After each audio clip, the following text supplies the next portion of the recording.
As a stoner at almost age 51, names and dates. Like some cat on the internet was like, you said that you watched this in 1981 and it didn't come out on TV until 1983. You're a liar, a liar. And I was like, well, maybe, or perhaps I'm just a 51-year-old man who, for about 25 years of his life, referred to The Empire Strikes Back, one of his favorite films ever made, as a 1979 motion picture, even though, as I found out later on, it came out in 1980. Like, I smoke a lot of weed, kids. Don't crush my nuts if I say 1981 versus 1983. Columbo. There's no proof of fucking anything other than, like, he's old. But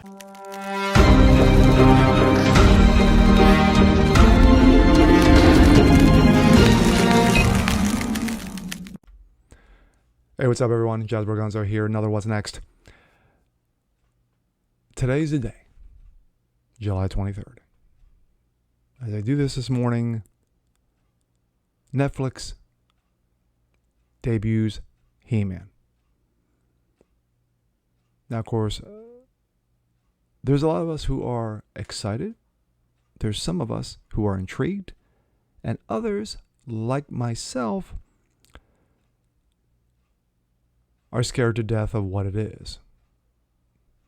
Because as we have seen over the last few weeks and months, one Kevin Smith, who orchestrated in negotiations with Netflix to bring He-Man, to update He-Man for the masses in 2021, of course,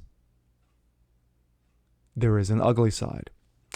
And the ugly side is that there is now no longer a rumor, folks, but we're talking bait and switch, a simple bait and switch which has been confirmed by multiple tweets, multiple videos, old and new, regarding Kevin Smith and his feelings towards He-Man.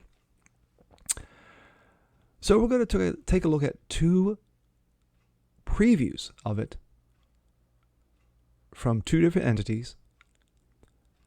And I'll give you my thoughts. Let's take a look.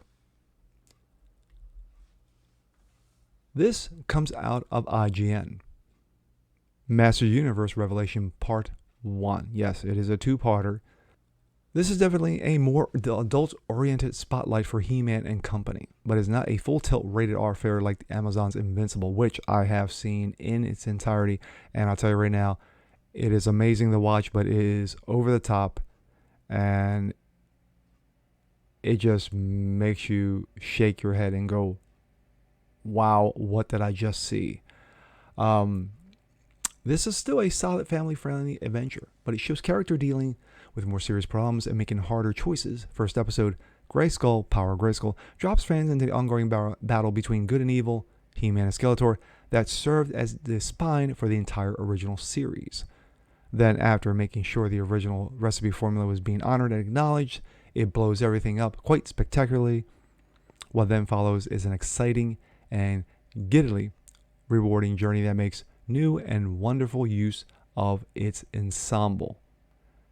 The voice cast is top-notch, but the real star of the story and what the series does with the characters. Sure, it's got Mark Hamill, Skeletor, Sarah Michelle Gellar, Buffy, Teela, Game of Thrones, Lena Headey, Liam Cunningham as Evil, both as Evil and Man-at-Arms, respectively, and many more big-name talents. But a surprising draw here is the fact that He-Man is secondary to the tale, at least for the first 5 episodes.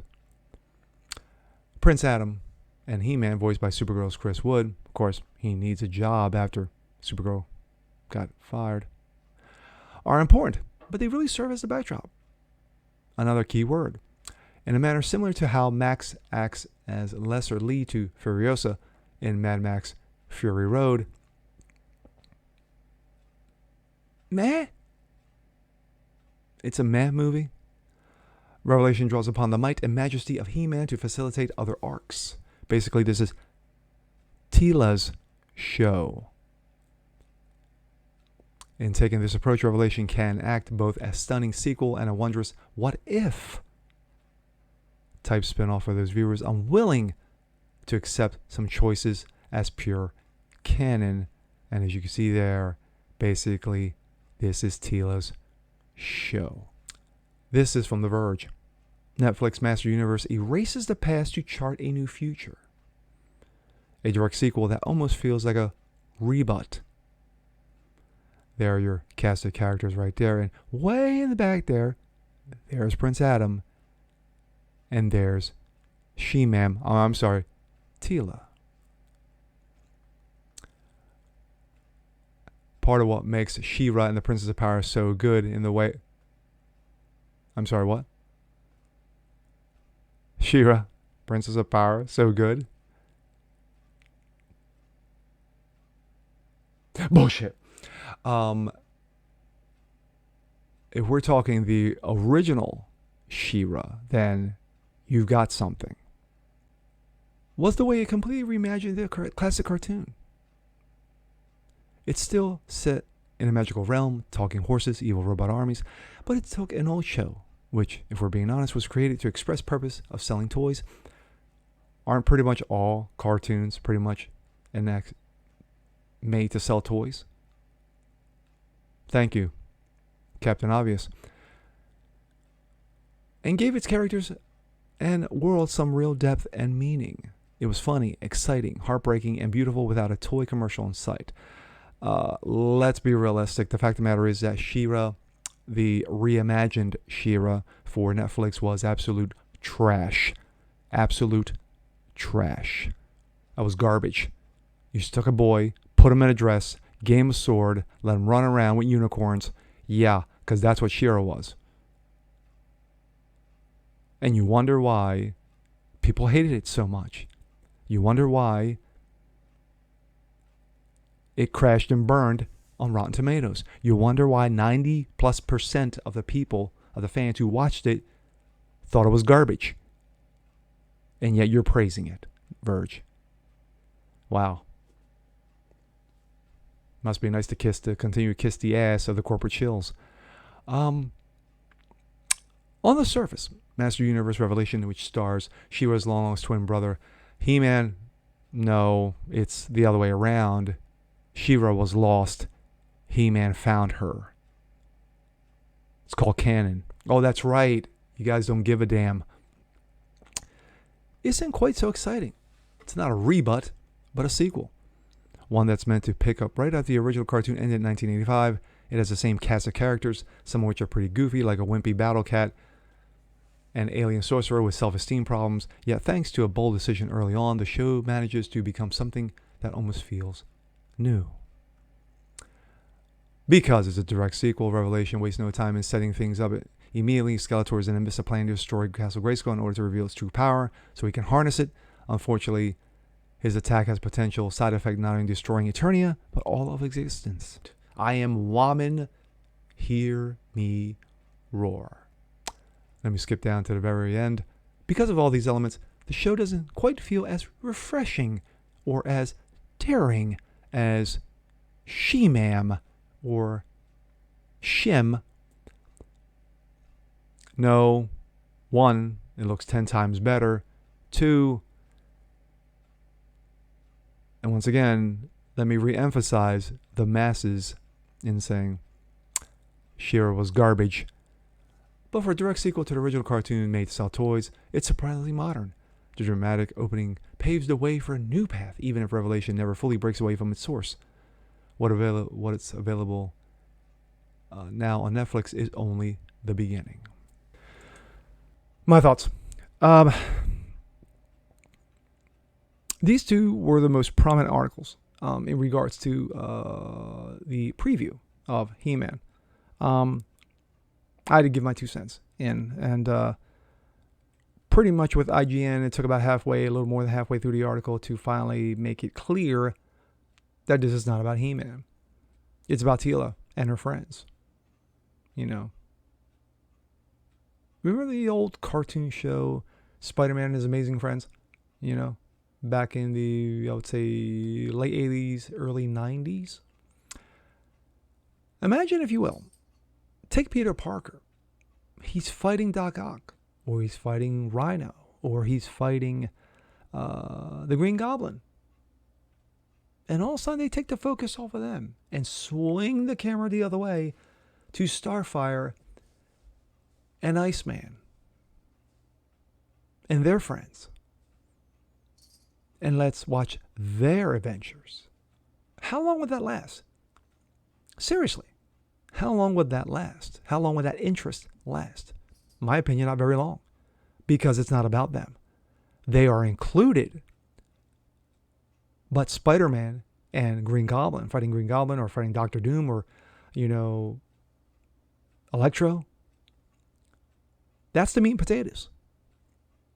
So if you take He-Man and Skeletor in episode 1 and have them go at it, and then all of a sudden you swing the camera the other way, and as He-Man and Skeletor are in the way in the background, fighting. And all of a sudden now you got Teela and her friend, Man-at-Arms, Evil Lynn. Not to say they're not interesting characters, because they are, but they're complementary. They are complements to He-Man and Skeletor and Castle Grayskull. They are complements. They are your side dishes to your main meal. Or they could be your appetizers. But they're still not the main meal. The main meal is He-Man and Skeletor. Get it? As a Gen Xer, I'm insulted. I've seen the videos. I've seen the Twitter feeds with Kevin Smith going, na boo boo. I smoked a lot of weed. That's the reason why I couldn't remember the years and this, that, and the other. We're going to see. Because as a Gen Xer, as someone who grew up watching He-Man, Transformers, Thundercats, G.I. Joe, the best of the golden era of cartoons, which we will never see again. We're just going to see trash after trash after trash. Let's take She-Ra, make him a boy. Okay, that's fine. That's so 2021 of you. That is so modern, so progressive of you. That's an insult. It's a slap in the face. And Kevin, if this turns out to be true, Kevin Smith, and you do us dirty with He-Man, you make He-Man a puss. You call, articles are calling Skeletor a dork. And if you look at the trailers, if you look at the photos of Teela, running around looking like She-Mam, stop. Don't do us dirty. And with that being said, I'm Jasper Gonzo. This is What's Next. Want to see more just like this? Please leave a comment below. Like it, share it, subscribe to it, hit the notification bell so you don't miss a thing. Peace.